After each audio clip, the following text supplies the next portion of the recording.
السلام علیکم ناظرین، میں ہوں محمد نعیم اشرف اور آپ دیکھ رہے ہیں میرا یوٹیوب چینل۔ ہمارے آج کے ویڈیو کا موضوع انگریزی پرننسیشنز ہیں۔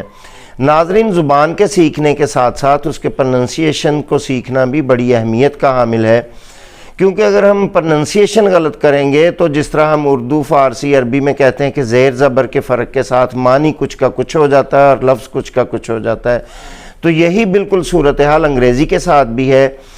یعنی کہ تھوڑے سے لفظ کے پرننسیشن سے نہ صرف اس کا معنی بدل سکتا ہے بلکہ اس کی کوئی نہ کوئی سینس بھی بدل سکتی ہے۔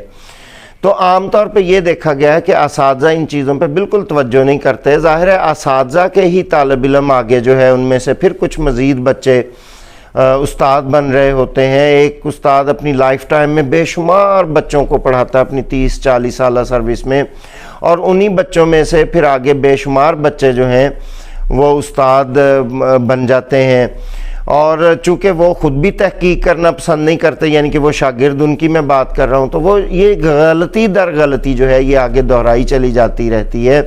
یعنی کہ یہ ایک وسش سرکل قائم ہو جاتا ہے، شیطانی چکر قائم ہو جاتا ہے جس میں کوئی بھی اس کو توڑنے کی کوشش نہیں کر رہا ہوتا۔ مثلاً پرسوں ترسوں میں ایک کلاس میں موجود تھا، تو ٹیچر اپنے بچوں کو پڑھا رہے تھے، ایڈجیکٹیو کے متعلق پڑھا رہے تھے، اور اس کا پرننسیشن بار بار ایڈجیکٹیو کہہ رہے تھے، اور بڑے زور دے دے کے ان کو کہہ رہے تھے کہ بچوں یہ ایڈجیکٹیو ہے۔